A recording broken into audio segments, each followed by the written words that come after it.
povo, meu nome é Alex e esse é mais um episódio para o Diálogos Urbanos.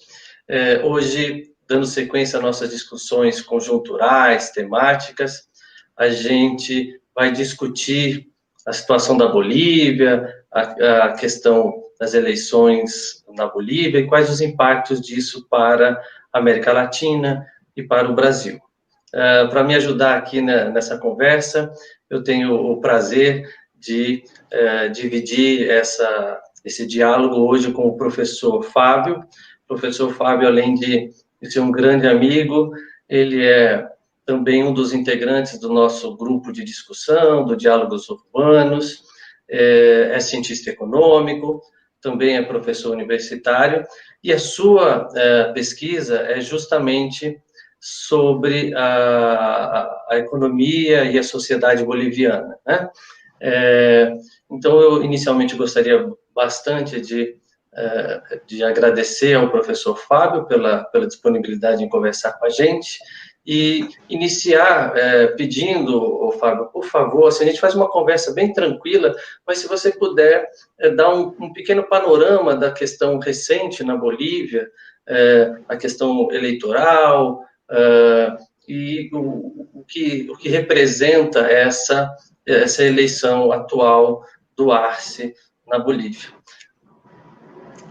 Muito bem, obrigado pelo convite, Alex. Estamos num momento de grandes transformações no mundo e essas conversas são muito importantes. No meu caso, que estudo a Bolívia já há alguns anos, é um prazer poder falar sobre minhas experiências, né? Minha pesquisa é muito baseada em observação direta, em estar no país, em conversar com as pessoas, etc. Então, é sempre uma oportunidade de poder falar, né, refletir junto com um colega, uma pessoa com bastante conhecimento como você, sobre o assunto, né? E já falo agora sobre... Sim, Fábio, mas só para retomar aqui, pô, é super bom essa troca, e lembrando o seguinte, que a proposta do nosso grupo é justamente fazer diálogos e levar essas discussões, que às vezes fica muito fechada dentro da academia, você que também é um acadêmico sabe disso, e eu sei das suas preocupações de que a gente leve conhecimento de maneira mais solidária, de maneira mais inclusiva para a maior quantidade de gente. Então, a ideia é que a gente converse de maneira sempre didática aqui, para deixar um pouco claro, né? A gente não discute bem a América Latina, a gente não compreende bem essas transformações que têm acontecido. Quando eu falo a gente, é o Brasil real, né? O Brasil profundo. Então, é sempre pensando que a gente está fazendo essa comunicação aqui com pessoas que são leigas no assunto, que não conhecem muito sobre a realidade latino-americana, e o que eu pediria para você é fazer um pequeno panorama da Bolívia no período mais recente. Maravilha. Então, fazer um panorama sobre a Bolívia é sempre muito difícil para mim, como desde a graduação estar estudando a história econômica da Bolívia. Então, eu sempre acabo caindo nas discussões estruturantes, históricas, para poder pensar a Bolívia hoje, né? Pouca gente sabe, mas a ocupação da América do Sul está muito relacionado com a exploração de prata em Potosí, né? Para os economistas que quiserem ler o livro do Pierre Vilar, né, sobre moeda e ouro na história, se eu não me engano, é muito interessante, porque ele vai mostrar como Potosí, estando ali no alto dos Andes, chamava milhões de pessoas atrás de encontrar prata fácil que tinha lá. Então, a busca da prata em Potosí é um dos grandes influenciadores da ocupação da América do Sul. E a Bolívia, hoje, é o país mais pobre, considerando o PIB per capita da região. Então, é uma relação muito contraditória para pensar na Bolívia, por sua riqueza natural e a pobreza estrutural que condiciona o país, até hoje. A Bolívia de hoje está marcada por um processo de grandes transformações que começaram a acontecer no país no início do século XXI, ou seja, transformações que começaram com grandes batalhas e disputas a partir da organização dos movimentos sociais. No ano 2000, a chamada Guerra da Água é considerada um paradigma que inicia esse processo de transformação. Houve uma tentativa de um governo neoliberal da época em privatizar a água. E isso gerou revoltas populares, e essas revoltas fizeram um salto qualitativo no movimento social boliviano, possibilitando que a organização ganhasse tanta força que nas eleições de 2002 eles não tinham nenhum tipo de força política e já ficaram em segundo lugar nas eleições. E a partir daí, a direita não conseguiu mais governar na Bolívia, né?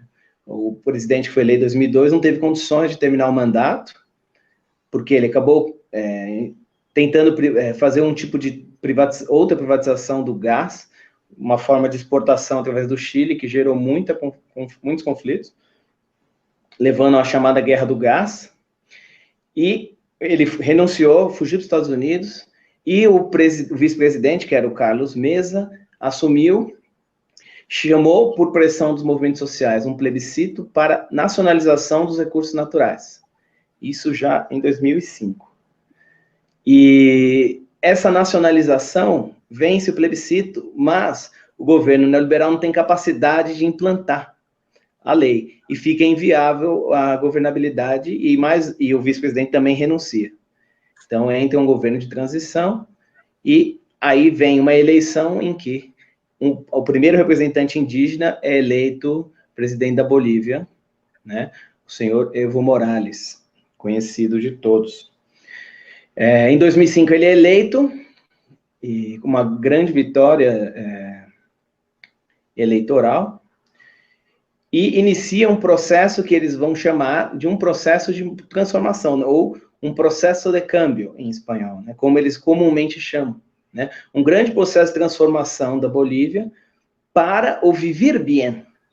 E esse vivir bien seria uma forma de organização social que buscaria, nas tradições dos povos originários, principalmente andinos, construir uma forma alternativa de sociedade.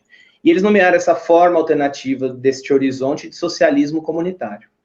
Então, inicia-se aí um novo projeto boliviano, que tinha a característica de inclusão, né? Inclusive a democracia passa a chamar uma democracia intercultural. Esse é o projeto boliviano. E durante 3 mandatos, o Evo Morales foi presidente da Bolívia, possibilitando um salto qualitativo em vários indicadores econômicos, como retirou 3 milhões de pessoas da miséria, né, da miséria. A Bolívia tem 11 milhões de habitantes, então é um salto muito grande, por exemplo, né? Foi a maior distribuição de renda do continente, no período, considerando o índice de Gini. Que mais que é interessante a gente destacar? Iniciou um processo de industrialização dos recursos naturais, mas não se completou ainda, né? O Arce pretende retomar, depois vou explicar como. Então, iniciou-se um projeto de construção soberana de nação, a partir da perspectiva da cosmovisão indígena, que eles colocam como vivir bien. Então, este processo, que começa em 2006, instala um projeto de desenvolvimento, né? Primeiro foi um plano de desenvolvimento, em 2006, depois transformado num novo modelo econômico, social, comunitário e produtivo, que o Luiz Arce é o grande artífice desse projeto econômico, né? Em que está baseado na nacionalização dos recursos naturais, ou seja, as riquezas do país, que a este momento é baseado fundamentalmente em hidrocarbonetos, principalmente o gás, estão nacionalizados, mas é um tipo de nacionalização diferente, em que foram feitos acordos com empresas transnacionais para explorar o petróleo. Por exemplo, com a Petrobras, houve grandes conflitos para acertar um acordo para a comercialização do gás boliviano para o Brasil. Mas a Petrobras continua até hoje na Bolívia. O acordo era tão vantajoso para o Brasil e pouco vantajoso para a Bolívia, que gerou grandes conflitos no momento, né? Mas há histórias que eu escutei de que o Evo Morales fez até greve de fome na sala do Lula para conseguir fechar esse acordo, que foi bem interessante. São histórias bem interessantes. Tem um livro do professor Igor Fusa que vai tratar essa questão. Então, a Bolívia vive esse boom de transformações, né? Muitos vão chamar do milagre boliviano. A quantidade de recursos, como na maioria dos países da América do Sul, foi muito grande no âmbito das commodities e dos hidrocarbonetos. Mas, diferente dos outros países, a partir de 2014, quando tem uma queda brusca no preço das commodities, a Bolívia permanece em crescimento, porque estabelece política anticíclica. Aproveita suas reservas que foram constituídas no período, consegue manter o investimento público e o país continua crescendo mesmo com a queda dos preços. O que faz com que se aproveitasse a estrutura criada, né?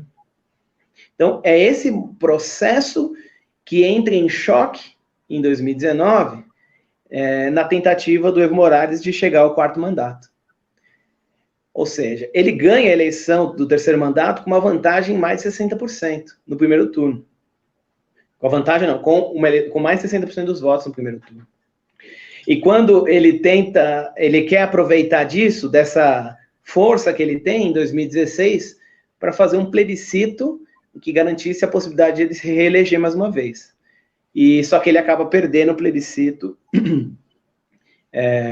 num processo que ele vai denunciar como fraudulento, porque foram criados vários casos que depois se provaram mentiras de corrupção, de um filho que ele teve com uma menor de idade, essas coisas moralistas que sempre acontecem na América Latina. Então, ele vai entrar em confronto com isso, e a partir daí se fortalece um movimento que vai acusar ele de ditador e etc. Então, é esse processo que leva ao golpe e em que se chega na eleição da semana passada, dia 18 de outubro. Né? Um golpe que que derruba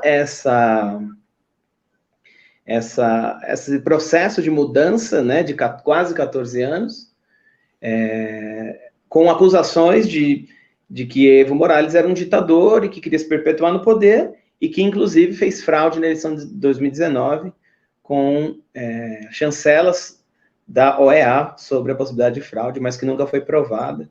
Inclusive, alguns estudos demonstraram que era bem frágil o relatório da OEA. Mas, de qualquer forma, o golpe foi dado. Fábio, eu queria pegar daí, que você colocou 2 elementos interessantes aí, que o primeiro que a Bolívia construiu um projeto de desenvolvimento nacional, baseado nos seus valores próprios, nos seus valores de sua cultura, o bem viver, e isso estava sendo bem acompanhando, né, evoluindo bem ao longo de 2003 para cá, mesmo a partir da crise de 2014, que todos os países latino-americanos sofreram, a Bolívia faz uma política anticíclica, consegue manter o seu desempenho, digamos assim, e ainda assim a gente tem um rompimento da ordem democrática na Bolívia, né? Quer dizer, inventa-se uma série de histórias com relação ao Evo Morales. Eu quero até dar um detalhe aqui, que foi uma divulgação de fake news. A gente tem que deixar isso bem claro, é fake news mesmo. E aqui, para deixar claro para quem estiver nos ouvindo, o quanto que as fake news têm sido importantes nos processos políticos. Isso não é brincadeira. O pessoal inventou que o Evo Morales tinha um filho cujo nome era Ernesto Fidel Morales Zapata. Olha o nome que eles deram: Ernesto, do Ernesto Che Guevara, Fidel, do Fidel Castro, Morales, do Evo Morales, Zapata, do Zapata. Olha que criaram essa ideia, essa fake news, que ele tinha abandonado esse filho, e depois a própria suposta mulher desse filho disse que não era verdade, o próprio jornalista disse que a certidão de nascimento que ele criou era uma mentira. Então, com base nisso, o Evo perde muita credibilidade, o plebiscito fica todo questionável, não é? E a partir daí ele sofre, inclusive, pressão militar para ceder, para renunciar ao governo, que é o que vem acontecendo. O Evo vai renunciar, ir para a Argentina, e o governo da Bolívia fica sob a posse de uma presidente, eu não lembro o nome dela. Agnès, que torna-se a primeira presidenta autoritária, né, ditadora na América Latina. A minha pergunta vai assim, ó, a primeira coisa é, a gente tem fake news e golpe, né? E o rompimento da ordem democrática. E lá feito com certo apoio militar. Aqui no Brasil, a gente viu também, no mesmo período, o Brasil também estava seguindo uma trajetória, diferente da Bolívia, mas uma trajetória de desenvolvimento econômico inclusivo, digamos assim. Mas a partir de então, a gente teve um disparo de fake news imenso e uma utilização daquilo que você mesmo chama de lawware, né? Quer dizer, que é usar uma guerra jurídica para tirar o presidente aqui, no caso, a presidenta Dilma Rousseff. Minha pergunta é, a América Latina é constantemente influenciada por interesses políticos de países centrais, especificamente os Estados Unidos, né? A gente é colonizado, a gente é um continente que o tempo todo recebe, desde a nossa formação, recebe interferências políticas externas, mas desde o golpe de 64, desde a década de 80, e agora, normalmente, parece que a gente passa por esse ciclo de novo, de uma interferência política de países centrais, principalmente os Estados Unidos, na América Latina. Qual que é o interesse desse pessoal, na Bolívia especificamente? Você conseguiria dizer? Bom, para puxar desde o começo, né, da sua fala, é importante a gente destacar que esses processos políticos da esquerda, né, que alguns autores vão chamar da onda rosa, né, ou a onda progressista, são processos de transformação dentro da ordem, né? Ou seja, é um processo de transformação do capitalismo para se chegar numa sociedade mais justa, etc. Esse tipo de processo, naturalmente, vamos dizer assim, não é o termo certo, mas vamos usar, eles são cheios de contradições, falhas, problemas, mas no fim das contas, né, fazendo um balanço, é possível perceber um saldo bastante positivo, principalmente na Bolívia, né? Então, quando o caso Zapata, né, o Zapata não é por causa do Zapata, é porque é o nome da mulher mesmo, era Zapata, mas os outros nomes, sim. Inclusive o caso que é conhecido como caso Zapata, né? Tem certas condições interessantes aí, porque, em primeiro lugar, quando a pessoa vai à TV falar que tinha um filho, o Evo Morales não foi capaz de negar imediatamente o filho. Porque, de fato, como ele é uma pessoa solteira, eu acredito que ele deve ter tido algum tipo de relacionamento com essa pessoa, né? O que acontece é que, ao redor da história, se criou um monte de factoides para desmoralizar o Evo Morales, né? Então, em primeiro lugar, tinha um filho abandonado, em segundo lugar, essa pessoa, essa Zapata, foi privilegiada em contratos com empresas chinesas, onde ela ganhou muito dinheiro por corrupção. Então, foi ao redor desses temas e numa certa dificuldade do Evo Morales lidar com a situação que a coisa se desenrolou, né? Evidentemente, esse factoide foi jogado alguns dias antes do plebiscito, em 21 de fevereiro de 2016. E isso detonou, porque as pesquisas mostravam que o Evo Morales ganharia esse plebiscito com bastante facilidade até. Só que, com essa bomba, a coisa virou. E a dificuldade de lidar com essa nova forma de lawfare, né, de fake news, por parte do MAS, não consegui negar, não consegui criar uma forma de se defender no primeiro momento, porque não estava preparado para aquele tipo de informação, foi fatal para perder o plebiscito.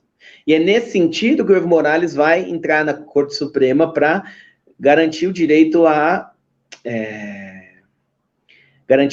sua recandidatura. Interessante que isso gerou um tipo de ruptura na esquerda boliviana, de certa forma, porque alguns falam, bom, é a hora de começar uma renovação, nós temos 2 anos pela frente. Mas uma outra parte achou melhor insistir na candidatura, né? Muitos entendem que a insistência na candidatura foi uma falha. Outros acham que é o que tinha que fazer, dado o cenário que se formava ao redor da Bolívia. Nós temos que lembrar que a Bolívia é um país sem saída para o mar, cercado por países, né? Cercado por países que, em 2019, no momento do golpe, todos eram políticos de direita. No Peru, no Chile, na Argentina e no Brasil. Todos políticos de direita cercaram a Bolívia sem saída para o mar, sem nenhum tipo de autonomia de fronteira marítima, e isso foi crucial no processo. Vocês vão perceber que já em 2020, quando vem a nova eleição, o cenário ao redor da Bolívia é outro, né? Então, mas para a gente chegar no interesse, por que tem esse interesse em desestabilizar os países para que países dominantes tenham maior, como se diz, maior influência sobre a região, né? Em primeiro lugar, a meu ver, né, existe um processo de polarização mundial entre os Estados Unidos e a China, né? E a China, nesse processo todo, do processo de câmbio boliviano, assim como no Brasil, na Argentina, etc., investiu milhões de dólares para criar infraestrutura, para criar satélite. Por exemplo, na Bolívia, se você vai na cidade de La Paz, tem um teleférico impressionante que resolve o problema de transporte público na cidade. Isso foi construído, financiado e etc. por uma empresa chinesa a juros, com crédito do Banco de Desenvolvimento Chinês, a juros baixíssimos.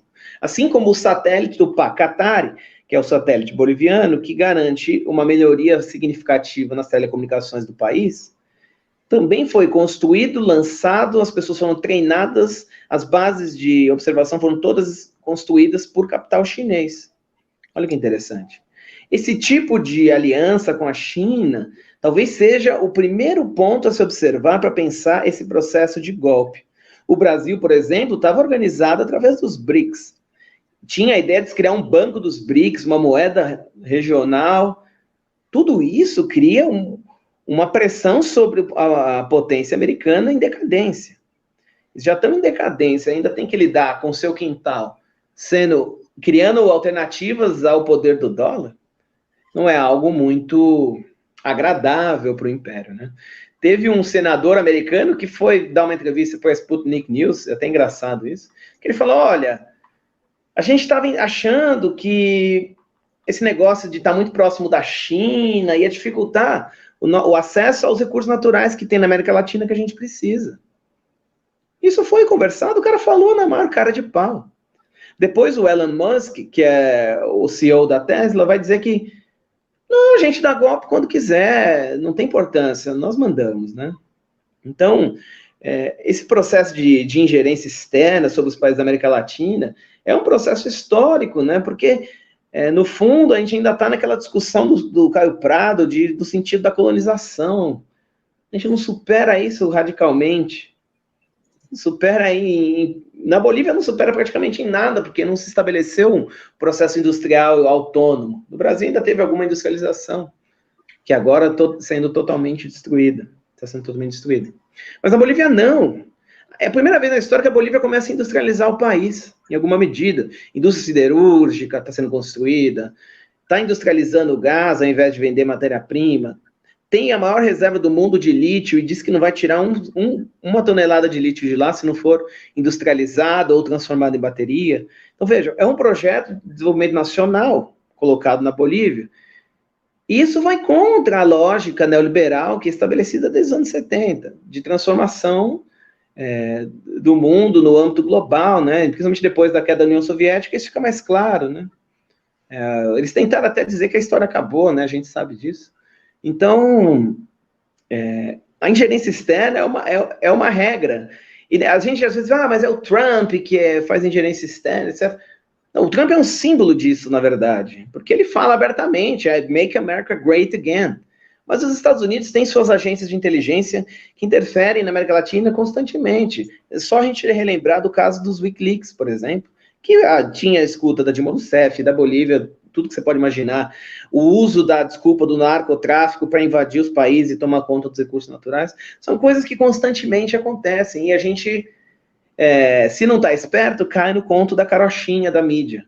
Porque se a gente for retomar o que um historiador econômico egípcio dizia, né, o Samir Amin, o imperialismo ele não se dá apenas pela força das armas que vem aqui tomar o poder. Ele se dá em 5 monopólios. Em primeiro lugar, é o monopólio das forças, das armas. Isso é um fato, o imperialismo está baseado nisso. Mas tem um imperialismo financeiro, né? Monopólio financeiro. O sistema financeiro controla e exige a desregulamentação dos países. para que o capital possa circular com mais facilidade. E, por outro lado, eles possam tirar todo o capital dos países através da dívida pública. Mas enfim, são questões importantes. Sim. Por outro lado, tem o monopólio tecnológico. Né? Tem um livro de um professor americano, nem foi traduzido ainda para o português, o professor Henry Petras e o James Petras e Henry Wettmeyer, que vão discutir o sistema imperial de inovação, como o Vale do Silício cria uma forma de controlar o que seria algo incontrolável, que é a inovação. Né? A inovação, teoricamente, é incontrolável, ela pode surgir a qualquer momento, mas você cria um sistema de controlar a inovação que inviabiliza os países se desenvolverem a partir de processos criativos. Né? É simplesmente, se a inovação interessa, o capital, a gente desenvolve, senão a gente compra e engaveta. Ponto. São sistemas históricos que demonstram os limites do capital em que a gente está vivendo. E nesse processo, a Bolívia tenta enfrentar tudo isso. Né? Então, era isso que eu ia comentar, Fábio, porque o que você está ratificando aí é o seguinte: a América Latina é uma região que historicamente sofre influência política, principalmente dos Estados Unidos. Isso se evidencia com certo alinhamento entre os países do Sul, né, entre aqui na própria América Latina, a relação da América Latina com a China, os BRICS, como você citou. E esse é um dos fatores, do ponto de vista geopolítico, que a gente tem que considerar como que explicam o porquê da interferência e o rompimento, o golpe na Bolívia e em outros países latino-americanos. Então, isso quer dizer o quê? Tanto na Bolívia quanto na América Latina como um todo, a gente estava vivendo um mesmo processo, um processo, digamos assim, de ocupação, de avanço da direita e de governos conservadores aqui na América Latina. No caso da Bolívia, você citou aí que o lítio é um commodity que a Bolívia tem, que é muito importante para a construção de baterias. E o Elon Musk, que você também citou, só para reforçar com o pessoal aqui, ele é um bilionário americano que financia projetos da Tesla e da SpaceX para mandar, com o objetivo de fazer viagens espaciais, né? Então, veja só, enquanto tem bilionários americanos querendo fazer viagens para o espaço, a América Latina aqui ainda é um continente pobre e esse pessoal está interferindo politicamente aqui para enriquecer fazendo viagens para o espaço. Só para a gente ter uma noção de o quanto que a gente acha que um rompimento político na América Latina não quer dizer nada, não. É para financiar, para sustentar um modelo de sociedade que os Estados Unidos estão tentando construir lá. Esse empresário, ele recentemente fez um post no Twitter dizendo, olha, se for necessário a gente dar golpes na América Latina, a gente vai dar, porque a gente precisa desses recursos materiais. Então, ele vai na linha do que você disse, que a América Latina ainda serve de retaguarda para o desenvolvimento do capitalismo central, né? Que é um pouco o sentido da colonização, como você colocou do Caio Prado. E aí eu queria avançar dizendo o seguinte, então a Bolívia aparentemente resistiu a isso, não é? Porque houve o golpe, e o golpe, o governo autoritário se instalou lá, mas garantiu umas eleições, a gente ficou numa certa incerteza se essa eleição seria bem encadeada, se o MAS, né, que é o partido que representa a população, os trabalhadores da Bolívia, se ele teria o direito a participar das eleições, ele participa e vence as eleições. Então, quer dizer, me parece que lá houve uma certa consciência política da sociedade que não validou nas urnas o golpe. Você tem essa impressão de que as eleições seria para validar o golpe, isso é dar sequência, ou que a população conseguiria resistir a isso? Então, nesse sentido, a vitória do Arce, a gente pode dizer que a derrota dos golpistas na Bolívia? De certa forma, sim, Alex. a eleição estava marcada para legitimar o golpe. Não tinha nenhuma dúvida disso, né? É interessante que quando o golpe acontece, né, e aí as mídias internacionais não vai falar que é golpe, vai dizer que é um processo de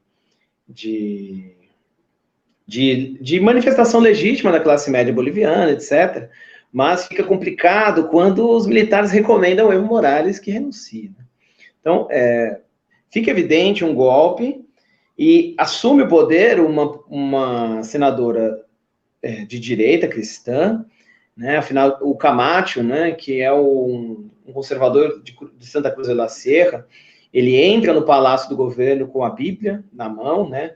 E a Agnès tem vários discursos dela, bastante racistas, de que temos que tirar esses selvagens do controle do país, etc. Então, volta essa elite racista ao poder.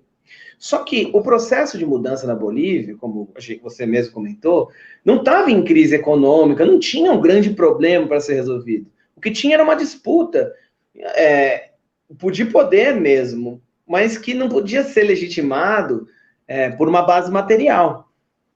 O MAS estava respaldado por um processo político e garantiu melhores condições indiscutíveis para a população. O que a direita diz é que a Bolívia perdeu a oportunidade de usar melhor esse dinheiro. A gente sabe como a direita usou bem o direito na história, né, da América Latina.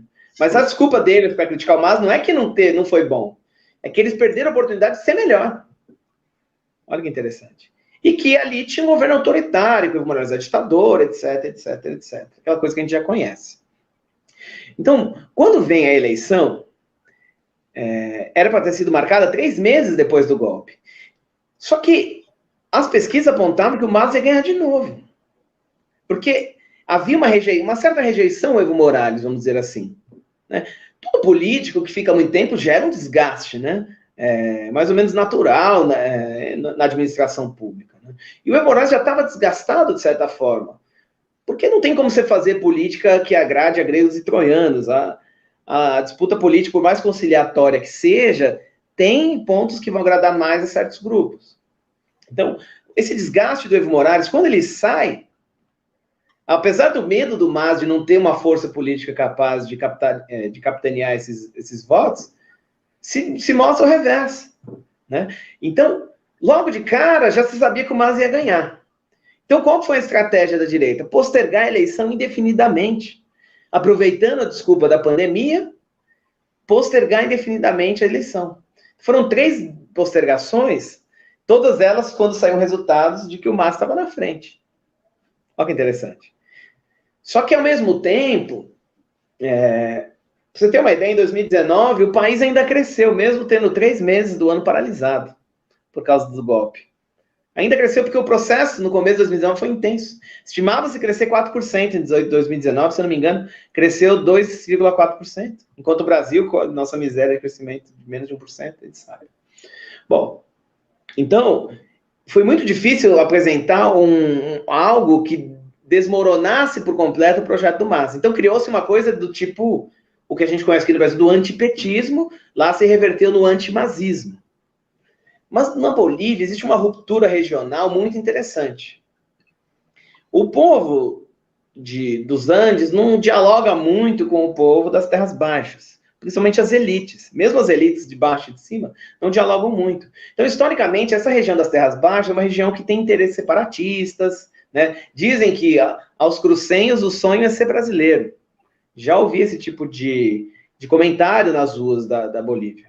Então, esse movimento, que já no começo do governo Morales era muito intenso, quando vai aprovada a Constituição do Estado Plurinacional, ele é amenizado. Mas, nesse momento, ela retorna. Então, a direita não consegue, dada a força do MAS, a direita não consegue se organizar para apresentar uma proposta de país alternativa ao que o MAS tem. Então, o máximo que a direita faz é apresentar o antimazismo. Coisas que a gente conhece, as similaridades são gigantes. Só que acontece, o político que tem jornal que é cara de pau e chama de centro-esquerda, que é o Carlos Mesa, que é um político de centro-direita, seria um PSDB da vida, um PSDBista da vida, que foi o cara que renunciou em 2005, porque não conseguiu administrar o país.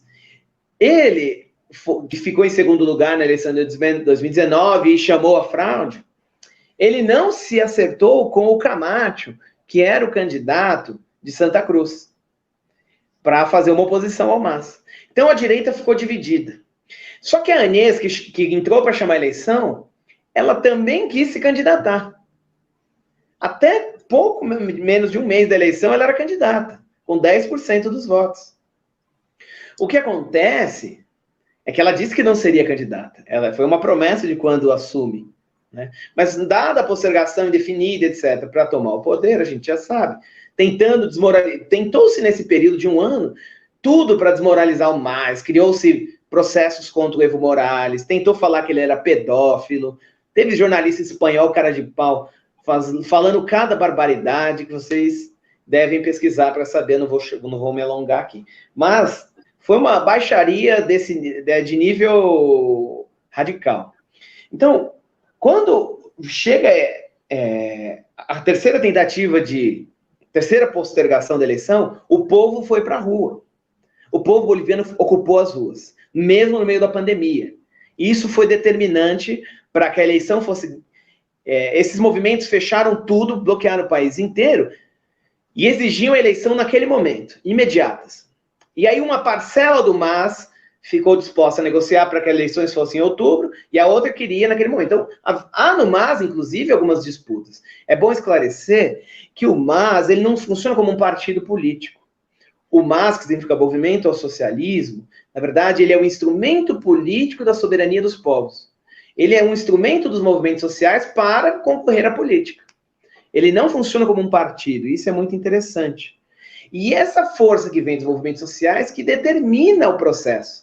Mas é interessante que em 2019, essa força acabou não indo para a rua no momento do golpe, para ela ir de frente com a classe média direita indo para a rua. Mas quando foi, tomou tiro, mais de 60 pessoas morreram. Foram 2 massacres na Bolívia, que hoje vão ser julgados como genocídio, de certa forma. A Agnès já tem um processo correndo contra ela por esses assassinatos. Então, o processo na Bolívia não é um processo tranquilo. Né? Em agosto desse ano, quando foi postergado pela terceira vez, o povo foi para a rua, ocupou, e só saiu da rua quando ela firmou uma lei que garantia que a eleição seria em 18 de outubro de 2020. Ou seja, esse movimento demonstrou que a força do MAS ainda era muito grande.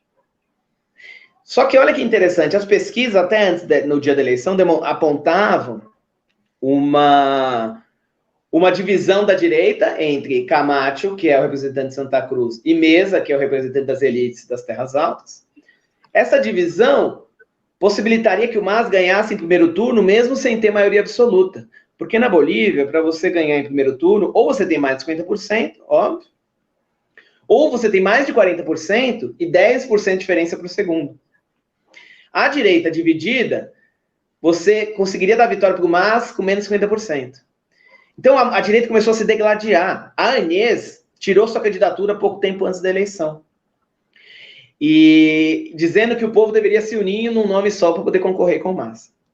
E o interessante das pesquisas é que, dado um processo de golpe militar e de perseguição de várias lideranças do MAS, inclusive vários exilados que agora vão retornar ao país, inclusive o próprio Evo Morales,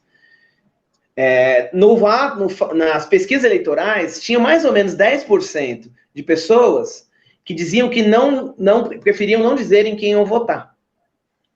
Olha que interessante. Preferiam dizer em que não ia votar. Então, as pesquisas diziam 42% para o Arce, 30 e tantos para o Mesa, 10% para o Camacho e mais alguns gato pingado que tinham de candidato. Só que estava lá 10% que não abrem o voto. Quando eles vão fazer a contagem, esses 10% eram todos do Arce. É gente que estava sendo perseguida e não queria falar em quem ia votar. Imagina, você está numa ditadura, o cara te pergunta se vai votar no MAS, você vai falar que vai votar no MAS? Então, não se sabia se isso ia acontecer. Só no dia da eleição que isso ficou claro. Quando saiu o resultado preliminar, logo no domingo.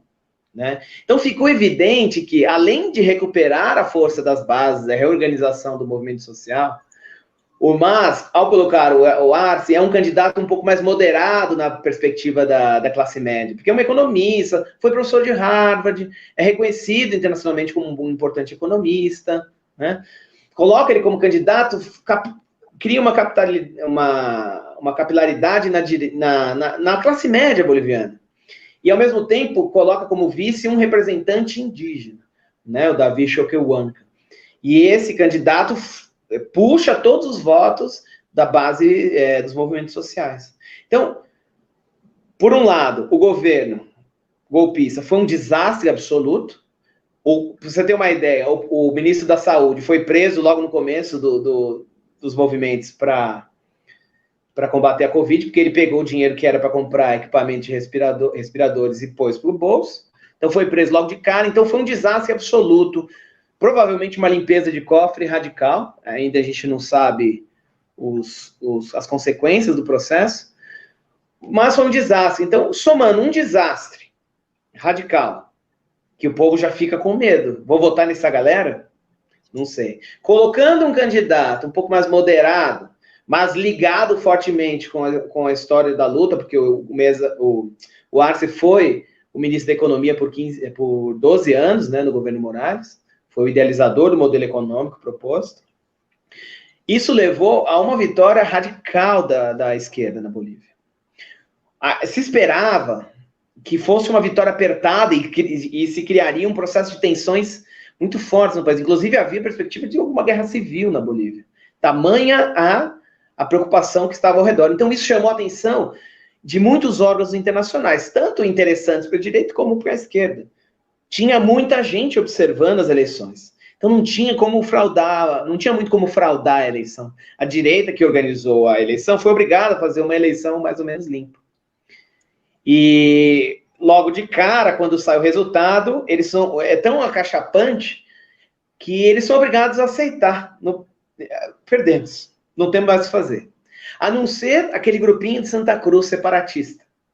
Eles vão falar, tem fraude, não sabemos onde, mas tem fraude. Um tipo de argumento assim bastante fundamentado. Tem fraude. Hoje tem gente na porta lá em Santa Cruz, tem gente na porta de quartel pedindo intervenção militar. Isso está acontecendo. O problema é que eles tiveram 14% dos votos nacional, e mesmo em Santa Cruz, eles não conseguiram maioria absoluta.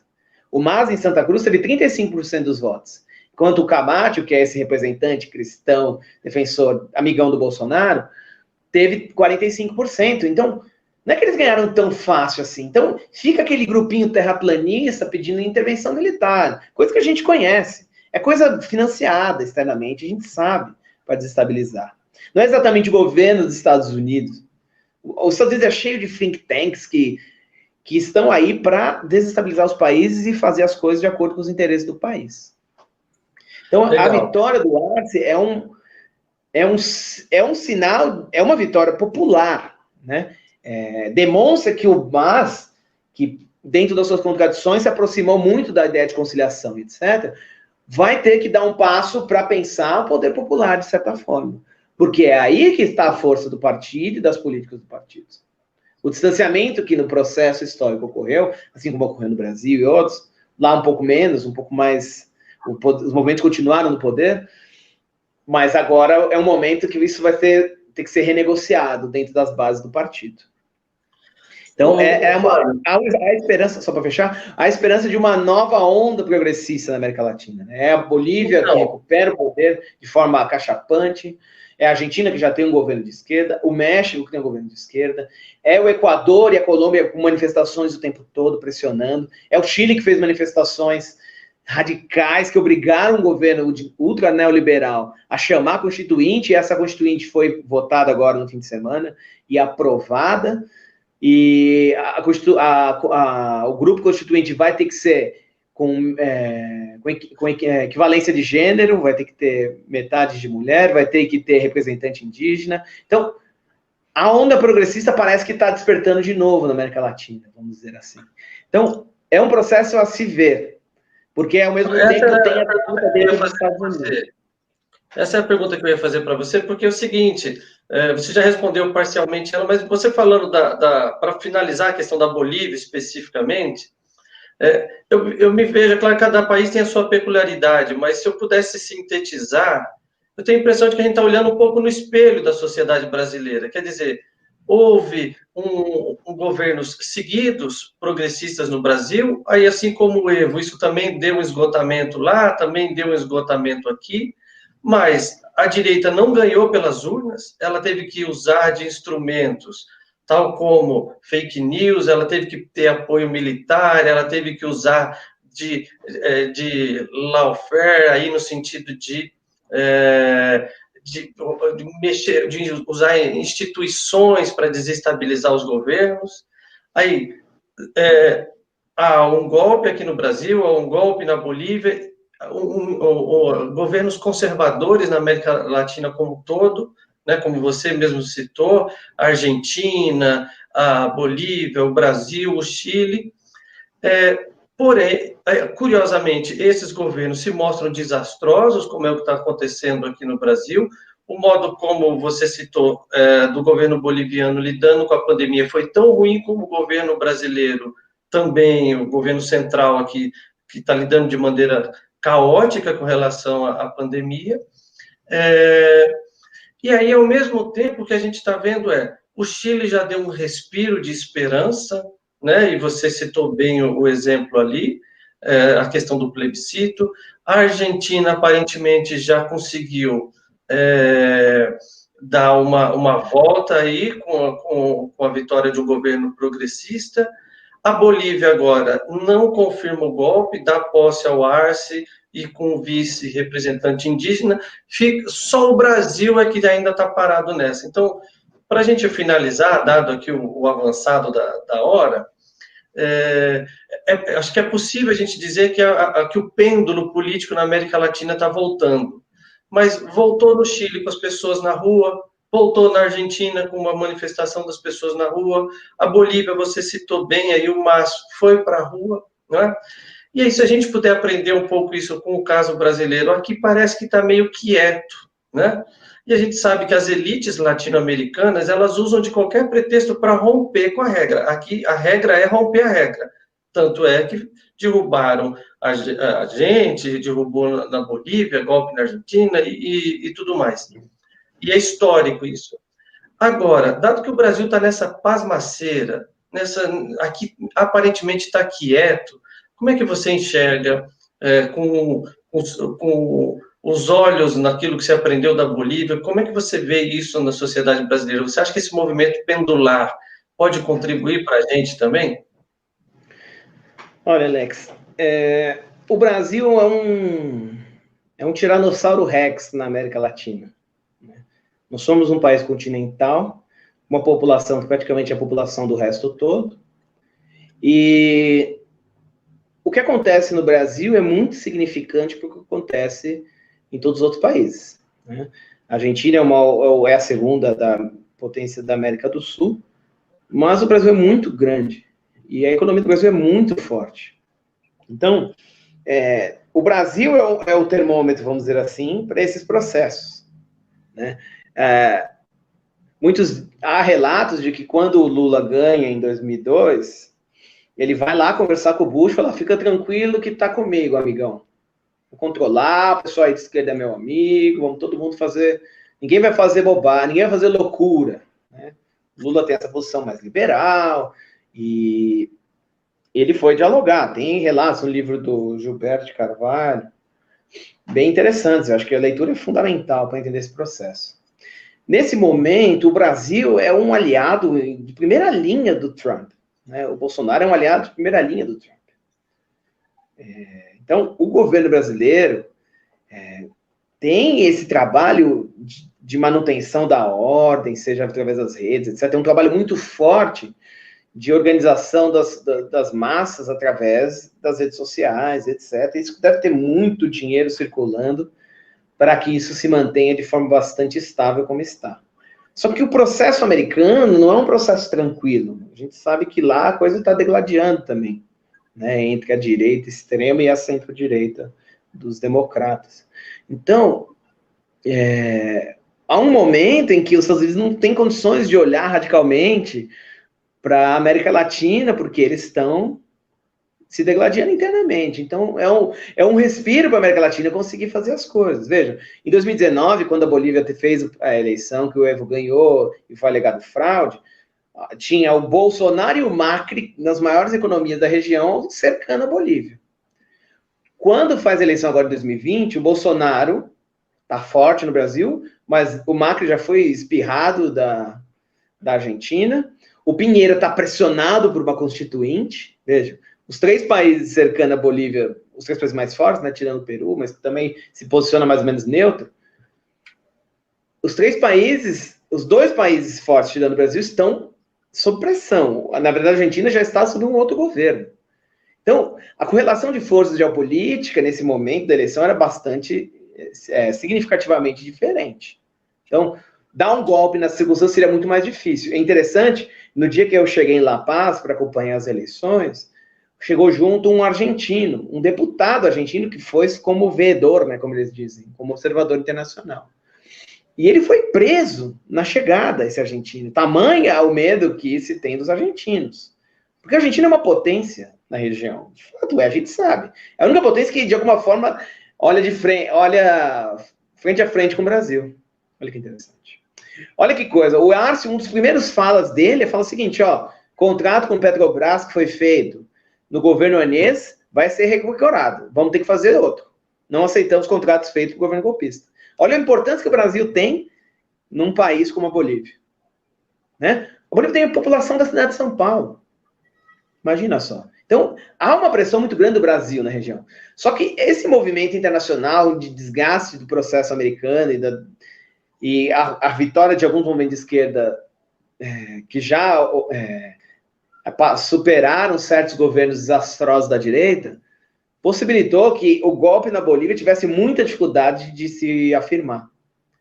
E a esquerda se organizou e demonstrou a força nas urnas. Né? Já tinha demonstrado nas ruas, o que fez a direita balançar, e nas urnas foi um massacre, através de votos. Então a eleição correu com muita tranquilidade, até muito mais do que se esperava. Porque não tinha por onde a direita tentar fazer um golpe. Apesar de que tem aqueles terraplanistas que a gente sabe que estão pedindo intervenção militar. Nós defendemos a democracia, intervenção militar já. Algo bastante terraplanista, na minha perspectiva. Tem padre lá rezando pelas armas, uma coisa assim. Tem coisas incríveis acontecendo nesse momento. Mas já foi proclamado presidente, vai tomar posse dia 9 na Bolívia. Né, os deputados já foram nomeados, teve aquela diplomação, né, que a gente tem aqui no Brasil. Já foi hoje, inclusive, que aconteceu. Então, realmente, o golpe não conseguiu se afirmar na Bolívia. Né?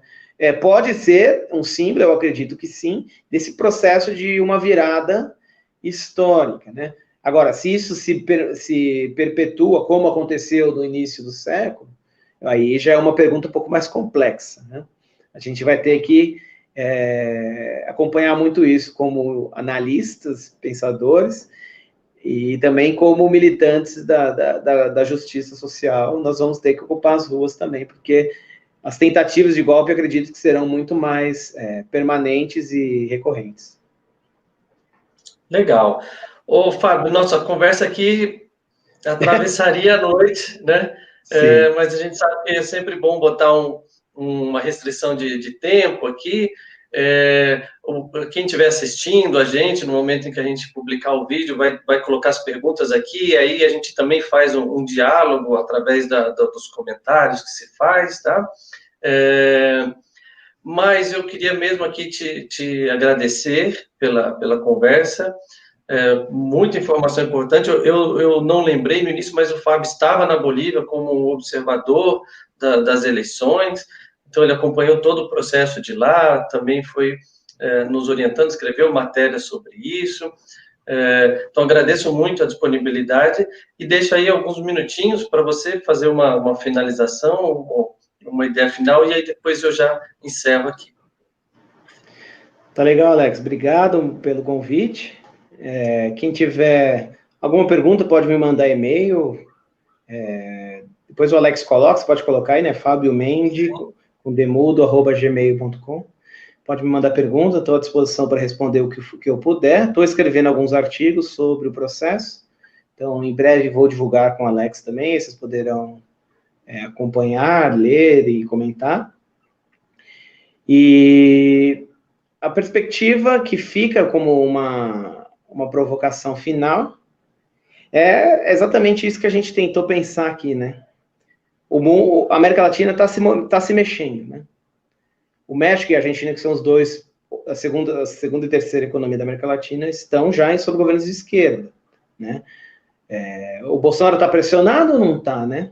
Nós vamos nos mexer quando, né? Será que a gente tem condições disso? Será que não? Essa é uma pergunta bem interessante, porque a gente parece que está tudo tranquilo aqui no Brasil. Tá favorável. É óbvio, temos uma pandemia, a gente está com muito medo do que isso pode vir, as consequências finais disso quais podem ser, deixam as pessoas bastante preocupadas, mas é hora de pensar uma forma de intervir politicamente, porque é o nosso papel como cidadãos, né, como trabalhadores, é buscar o melhor para a nossa sociedade. Então, a Bolívia deu um exemplo de que a organização social possibilita vitórias para os trabalhadores. Eu acho que é preciso pensar sobre essa questão para olhar para o Brasil hoje. Legal. Obrigado. Eu que agradeço, Fábio. Bom, com essa mensagem final sua aí, fica já praticamente finalizada a mensagem. Acho que é exatamente essa ideia nossa aqui, de entender que o Brasil está inserido dentro dessa geopolítica da América Latina, que esses processos políticos que aconteceram recentemente no Brasil não são isolados, então é preciso que a gente converse sobre isso. E por isso que uma conversa como essa com o Fábio e outros que a gente pretende manter no nosso canal é justamente para tentar passar essa informação séria, né? Informação de pesquisadores, informação de quem está lá no lugar e compreendendo o processo histórico. Daqui a anos isso vai estar muito evidente, vai estar colocado nos livros, mas é importante que a gente entenda agora, porque como o Fábio deixou claro nas palavras finais dele, a gente tem que assumir esse compromisso histórico, né, de agente, de sujeito histórico, e não se deixar a reproduzir o discurso massificado que a gente tem recebido aí de mentiras, de fake news, porque a gente sabe que existe uma elite conservadora no Brasil que usa desses instrumentos para romper com a democracia, para romper com a ordem natural, lembrando que esses governos, como é o caso do governo da Bolívia, como foi o caso do governo do Chile, da Argentina, do Brasil, eles estão dentro do marco de uma sociedade capitalista, liberal, eles não estão rompendo ainda com isso. Então, muitas vezes, o avanço, ainda que tênue, ainda que singelo, sofre uma pressão política por parte dos setores conservadores muito forte. Motivo pelo qual a gente precisa compreender isso, dialogar com isso, e essa é a proposta desse canal aqui, do nosso grupo de estudos, que o Fábio participa, que é de tentar fazer um diálogo inclusivo, e eu espero que vocês estejam assistindo os nossos vídeos. Se tiver alguma questão com relação a esse conteúdo, coloca aqui para a gente, manda um e-mail, no e-mail que vai aparecer no finalzinho aí do vídeo, e a gente vai seguindo os nossos conteúdos nos próximos vídeos. Vamos junto? Sigamos!